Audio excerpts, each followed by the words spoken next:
Greetings, friends. You're on the Military Reports channel. Today, we will discuss with you the situation in Ukraine on the 29th of May, 2024 year.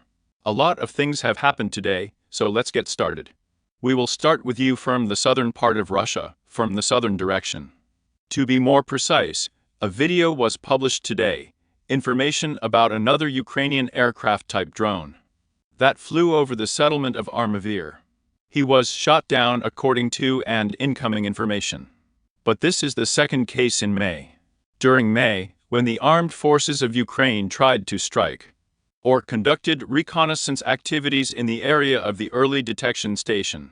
Let me remind you that a few days ago, information was published, and this information was also confirmed by official sources, including Rogozin, that Ukrainian units inflicted or damaged or caused significant damage to the Voronezh DM early detection station, yes.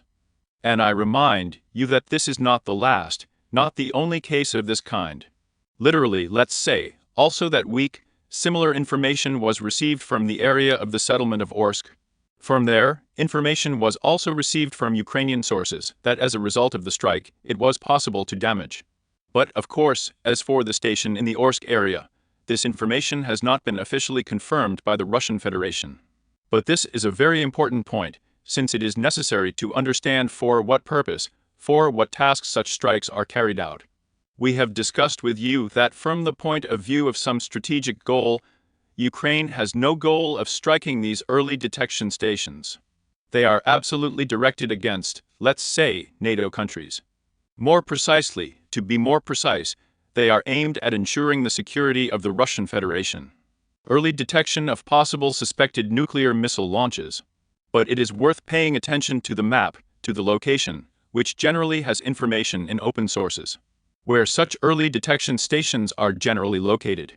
And note that the two southernmost ones in the area of Orsk and Armavir were hit. And here it is worth understanding, it is not important to pay attention, not to the fact that the stations themselves were discovered, but it is worth paying attention to what functions these stations perform. In these frames, for example, we can observe with you the coverage area of these two stations. If you pay attention to the coverage area, then both stations cover at least two objects.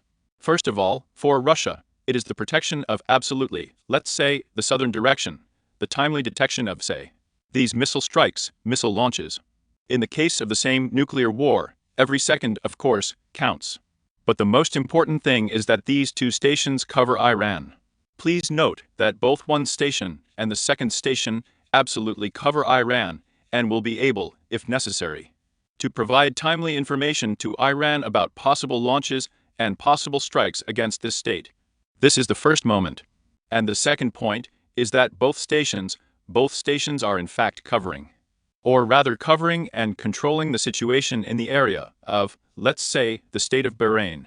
Let me remind you, if you do not know, that there is a base of the 5th Fleet of the United States of America, located in the area of the state of Bahrain, which is armed with cruise missiles, among other things. Well, in connection with the events that are unfolding now both in the Middle East and in Ukraine, it can be assumed that nuclear missiles are also present at this station, at this base of the 5th American Fleet. And at the moment, with these strikes, Ukraine is working, let's say, in favor of the NATO countries, in favor of the United States, trying to somehow blind the Russian state, Iran, including from possible provocations from the southern direction. That's the story. Of course, the Russian Federation will do everything in its power to prevent, let's say, a black spot in the southern direction. Well, let's watch. But among other things, information is being received today that, let's say, the American Global Hawk worked very close to Sochi, the city of Sochi, to Novorossiysk today. I flew almost a few kilometers from the coast, trying to scan space. What exactly was this scout trying to find out? It's hard to say whether Sochi, Novorossiysk, or, of course, the settlement of Armavir, but we worked very closely, and at very short distances. There is an extremely high probability that in the next night, in the next few hours, attempts of drone missile strikes will begin on this part of Russia. And of the interesting things, let's also finish with these topics right away. Of course, the speech of Macron, who today, among other things, showed a map of possible radii of strikes on the territory of the Russian Federation, and again called for allowing Ukraine to strike at the territory of the Russian Federation with Western weapons. It is necessary here. Why did I come to this topic right away? Because you need to put all the dots right away and clearly understand clearly. Macron is asking for permission to launch strikes on the territory of the Russian Federation. Not for Ukrainian officers and Ukrainian troops, but in fact Macron is giving permission. Or rather, they are already trying to legalize the impossible. But 100% future strikes of the French army on the territory of Ukraine, on the territory of Russia. No one will give Western weapons to Ukrainians so that they strike at the territory of Russia. There will be French officers specifically engaged in this, who are most likely already on the territory of Ukraine. That is, it goes. Well, of course, there is a conversation about the deployment of French units. And why, and for what reason, should Macron shackle French units on the territory of Ukraine so that they are, well, with semi-capabilities? But he doesn't need it, because, of course, the French units will suffer massive losses. They need and perhaps then resentment from the same French units. Therefore, all those. In fact, you can even make a classification for yourself. All those who are currently insisting on permission, on strikes with Western weapons on the territory of the Russian Federation. These are all those countries whose units are either already on the territory of Ukraine, or will be there in the near future. And these divisions are already the French, the United Kingdom, Poland, the Baltic countries, well, I don't remember anyone else. The Germans, let's say, refused. That is, based on this, we can conclude that most likely there will be no German units on the territory of Ukraine. The Americans also say that we don't really want to be beaten on the territory of Russia with Western weapons. That is, but there are moments, as it were, that they are planning to do it, or they plan to be there and plan to do something like that. But now it is not yet determined whether a Special S unit will be located on the territory of Ukraine, and so on and so forth. Well, now let's gradually move to the line of contact. Information continues to arrive from the Lviv region of western Ukraine. Let me remind you that a few days ago, according to the incoming information was hit, let's say, hypersonics at certain bases, at the concentration of a few units in western Ukraine, and is part of the strike. The APU has suffered significant losses, and every day there are more and more news, some updates. And here is the latest extreme news, extremely, let's say, speculation. That there were already not just experts there, not just analysts, not just coaches there. Not just, as they are called now fashionable to say the word, instructors. There were exactly those representatives who were supposed to answer at these bases for communication, navigation, and all the most important moments related to flights, covers of F-16 aircraft. Here is such a powerful blow. The evacuation is still ongoing, and some associate the flight of the Global Hawk Scout, all in the Black Sea, with the attempt of Western NATO countries to take revenge, to strike back. Of interesting things, it is worth noting that Sweden also decided to transfer its AWACS aircraft to Ukraine, in order to control and support operations with 16 aircraft on the territory of Ukraine. Very, very interesting. Everything is starting to escalate more and more, and the Summer Company will definitely be, probably, one of the brightest companies specifically in the operation. But this will probably be the brightest climax, after which, gradually, most likely in theory, everything will go downhill. Well, but that's just a guess. Well, we'll see what happens next. Well, let's move on to the Kharkiv direction now. Again, the next day is marked by a huge number of Lancet strikes on, let's say, units, personnel, APU equipment, let's say, over the past day. And here, in this direction, the largest number of applications of this type of weapon is noted.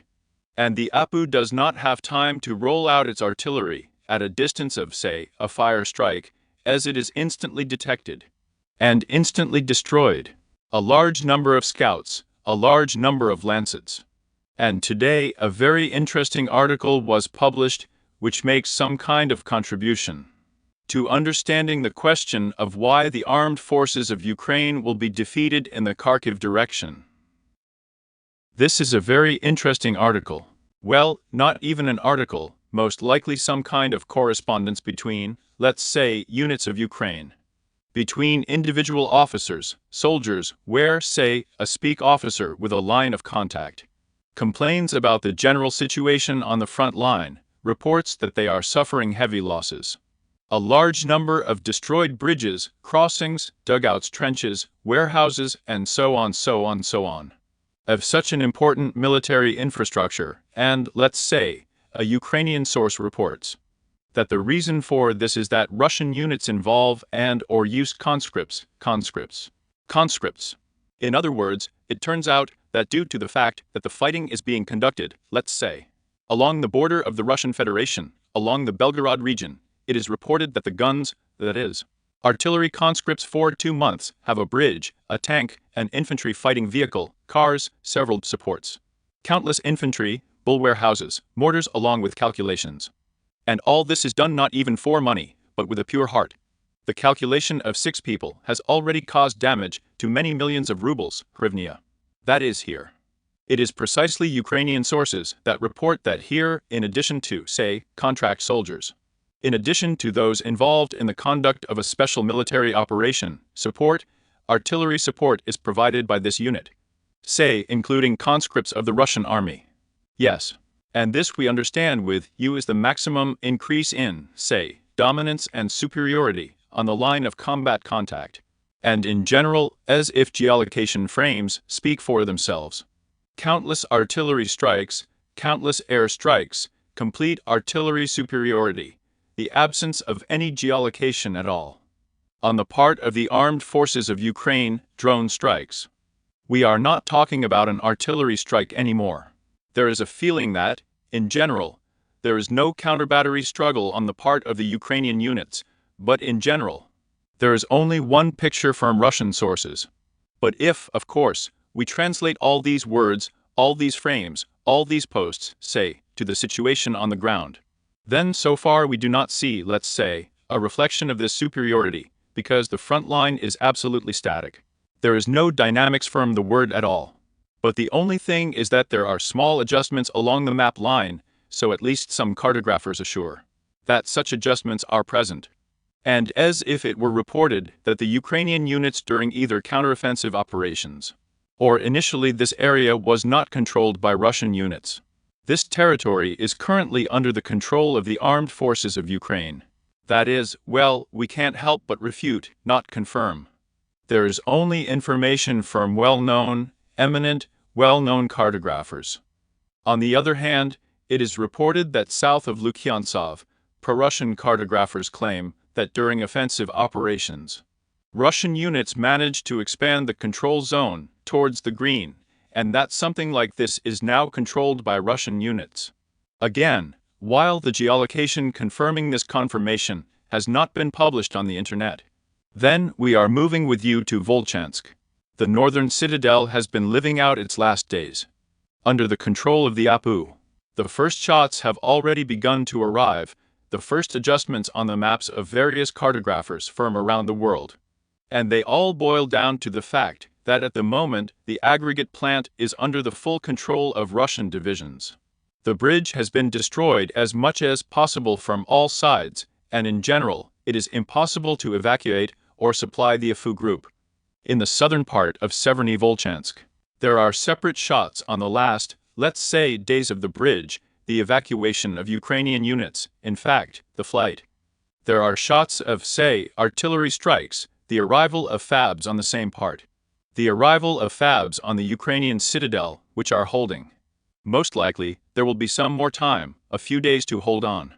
But again, even the citadel of Volchanskaya will sooner or later go under the onslaught of the FABs, under the onslaught of the ATOBs, and under the onslaught of everything heavy that is available in the nomenclature of the Russian army. Pay attention to how tightly the sun is working, how tightly the Russian army works for everyone in general. And yes, of course, houses don't stack up like houses of cards. They were built, apparently with serious goals, but in any case, each edition is damaged, individual spans have already formed. It is possible that the Ukrainian units will be able to hold the defense for a few more days, but in all likelihood, they will begin to retreat sooner or later. If this has not already happened, if the citadel is not already under the control of the Russian army, if we are already just watching the footage a few days ago, strikes are being carried out, among other things, on the remaining positions in Volchansk in the central part, in the eastern part of northern Volchansk. But in any case, if we summarize everything, if we draw some conclusions, a couple of days, 1, 2, 3, 4, 5 days, and North Volchansk will fall under the onslaught of Russian units. Then we are moving with you to the North Kup direction, firm where the information also comes. We see with you a certain intensification of hostilities along the Kislavka-Kotlyarovka line, let's say Stepovaya-Novoselovka. Sandy forging, and then the Nodal River. And we will start from the farthest point. In these frames, we can observe with you how, during reconnaissance activities, another pontoon crossing was established, revealed, destroyed in a moment with the use of most likely some kind of rocket. And then artillery strikes are carried out in the central part. Fire damage is inflicted on temporary deployment points, personnel, and warehouses of the armed forces. In other words, the most serious military operations are being conducted here. A counter-battery struggle is underway, the APU is suffering losses, and so far no operations are being carried out on the ground.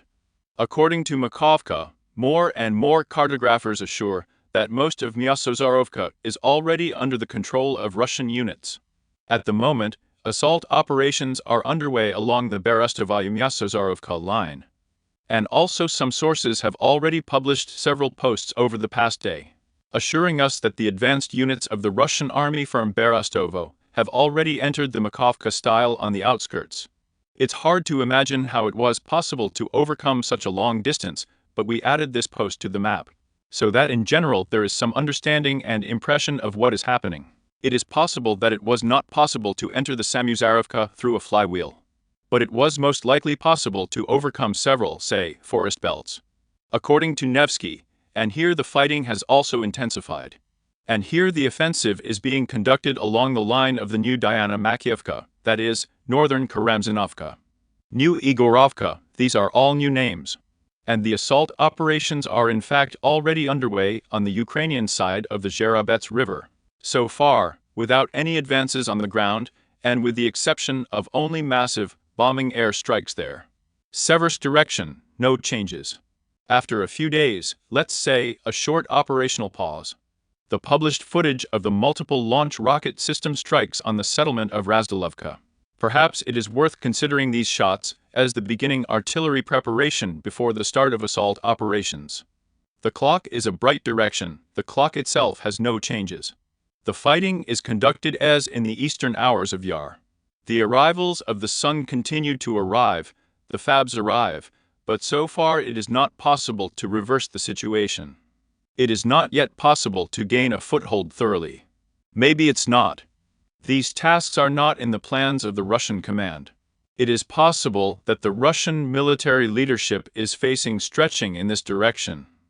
Let's say that the AFU unit is increasingly reinforced in the eastern part, after which it rolls back to safe lines, and then strikes with sunbursts, FABs, ATOBs at the AFU positions in the eastern part of the Yar, and thereby grinding more and more reinforcements. Perhaps this is the main task of the Russian army, because, well, now, after all, the personnel is a much more serious problem for the Russian army than some kind of another citadel somewhere on the outskirts of the already forgotten hour in Yara, in my opinion. There is a slight advance of Russian units in the area of Kleshchevka, that is, to be more precise, the Russian side is trying to drive up the gray zone and finally squeeze out Ukrainian units from the left bank of the Seversky Donetsk-Donbass Canal, and finally squeeze out to the Ukrainian side closer to the clock. There are several important strongholds that are under control here. The main task here is that so far the armed forces of the Russian Federation are forced to keep large reserves in this direction. Since the front line is very, let's say, large, Ivanovsky begins, the Golubkovsky retreat from the German forest, and down to the Kurdyumovka of Zelenopolia. That is, pay attention to what a winding line. And Kleshivka is in ruins, and Andriivka, and here is a long distance to Kurdyumka. And here it is necessary to keep a large number of personnel, while, perhaps, all these units could play a very important decisive role precisely along the line of Grigoriev, Orekhovo, Vasilyevka, Samchaz Yar. Therefore, first you need to go to the channel. This will allow, let's say, to reduce the personnel in the direction, to transfer it to more important offensive lines. Then we are moving with you to the Avdiivka direction. Fighting is raging here. As usual, the same names: Sokol, Voskhod, Novopokrovskaya, Novoselovka Persha. From Novoselovka, the first one worth paying attention to is the footage of the next destroyed Abrams. Let me remind you that every single ferry has been destroyed in this artillery trap. Drones fly around the clock and try to control, so that nothing enters this artillery trap, does not come out. We see with you on the very border of this trap, there was another Abrams. Abrams, perhaps the 47th Brigade, tried to evacuate at least something, but it failed and Abrams was destroyed. All the equipment that is here, it will definitely never leave here. At the same time, information is being received about the further advancement of Russian units along the Umanskaya-Orlovka-Semenovka line. In other words, Russian units are gradually approaching the gray zone, drone strikes are being carried out, and the APU is gradually rolling back to the last line of defense, and this is boring.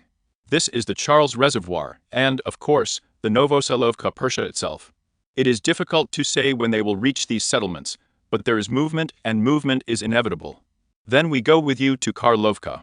Literally after one day of a pause in the cleanup of Karlovka, news began to arrive, let's say, that Russian units were moving on, and that the first fighting had already been recorded on the outskirts of Karlovka itself. And then we move to Krasnorovka. There is no news while the citadel is being processed in the eastern part of the settlement without progress on the ground. Georgiivka is already, in my opinion, the latest news since the 17th. That is, there have been no news on the locality for 12 days. What's here?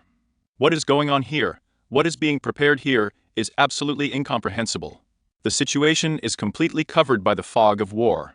Konstantinovka, Novomikhailivka, shots of artillery strikes are marked here. Today, the 79th Brigade reported a unit that in recent days has only, let's say, been slightly nervous under pressure from Russian units. Today, on the 29th of May, for the first time since the cessation of hostilities for Konstantinovka, they published information that, according to their feelings, according to their information, they managed to stabilize the front line in the area of Paraskovevka. And it was also assumed by the fighters, soldiers of the 79th Brigade of the Armed Forces of Ukraine, that neither the Russian nor the Ukrainian side has sufficient forces to complete this battle of Konstantinovka-Praskovia to Novomikhailivka in someone's favor. Perhaps in the near future we should expect a freeze, or, let's say, fighting along the line of Konstantinovka-Praskovia to Novomikhailivka for an indefinite period. At the very least, a couple of bombers may be transferred here, some squadron that will begin to engage in the fabrication of Konstantinovka, Antonovka, Yekaterinovka for the next month and a half. While there will be a regrouping, perhaps for the training of additional personnel, and closer to August, it is possible that Russian units will resume further steps to Konstantinovka, perhaps earlier. Then we are moving with you to the most active, the most, let's say, saturated direction. This is the South Donetsk direction. Settlements of Staromayorskoye Krop. As you can see, the map has been significantly edited today based on geolocation, based on various information, various cartographers. A lot, as you can see, of frames, a lot of icons. If we summarize everything with you, now of course we will discuss everything in detail, but if we summarize everything, then that's it.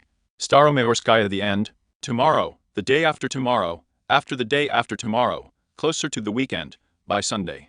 The Ministry of Defense of the Russian Federation will report on full control over the settlement. Everyone, the APU left the settlement. Everything that is controlled is probably the Fay located north of Molodezhnaya Street. And cartographers began to draw on the map from the very morning, first, let's say, the western part. Then the pro-Ukrainian deep state showed control over 80% in general, 15% in the gray zone. only 5% under the control of the APU, and by the end of the day, it was almost 95% of Staromayorsk is under the control of a unit of the Russian army. Well, as I understand it, the whole settlement is already under control. There is a sweep, there is a mine clearance, while the Ministry of Defense will not rush with any publications. And already there in a day or two it will already publish it from the next summary of the Ministry of Defense. We observe a similar situation in the harvest. The next shots of the assault on the settlement, in a large composition of a large column of armored vehicles, tanks. The absolute absence of at least some resistance from the APU was not even there. Usually you know how it happens. First, the APU publishes a frame of the offensive because it has a large number of drones. They burned 70–80% of the equipment there. After a couple of days, we receive details from Russian units if they manage to achieve some success. If no success has been achieved, then even the frames of the offensive are not published. And now we are seeing an offensive, but in general, we have passed the phase of Ukrainian counterstrikes. In other words, this suggests that an absolutely critical situation is developing. There is no personnel. There is no combat nutrition. There is no BC. There is only one. There is only one desire to retreat to the north. Then to Makarovka. Then to Blagodatno-Storozheva. Then to Boring Times, and as close as possible to the great Novoselovka. But even their fly fabs, ATOBs, rockets. Also, these settlements are being prepared, and it seems that all these months the Russian army has been looking for this weak point. Along the entire front line, where it is thin. You know, where it's thin, it breaks there. Here they are, there is a feeling that the Russian army has done it subtly. Then in Sinkovka, then Kislovka Kotlyrovka, then in the chapel, then Osheratina, then Arkhangelsk, then Novomikhailovka. Work? We were looking for it subtly, Kharkiv. And everywhere it seems thin, but it doesn't seem thin. There seems to be something else. And there is a feeling that if we talk about the great Novoselovka, that the Russian army has found where it is thin, now it will tear. Like nothing has ever been torn anywhere in my life. And it can really be expected to make quite a significant advance further north along all these ruins along the Wetyali River. And where exactly in the future Russian units can stop, it is difficult to guess. But we will observe. In fact, a very dynamic direction is developing very quickly here. The offensive is developing very quickly here. Then we are moving with you to Malinovka. In the previous months, only the lemurs mostly flew here. Today the ATOBs began to arrive. But the robin has been equal to the earth since 2022 year. After all, we cannot but deny the fact that the intensity of shelling is increasing every day. And mainly the intensity of shelling by Russian units, and let's say, the West Zaporozhye direction is Novoandreevka, Sherbaki. Small Sherbaki, typical Podihotki, Pubic, Kamenskaya. Russian heavy artillery, aviation, TOS, drones are very active here. But everything suggests that there is an extremely high probability of an offensive in this direction.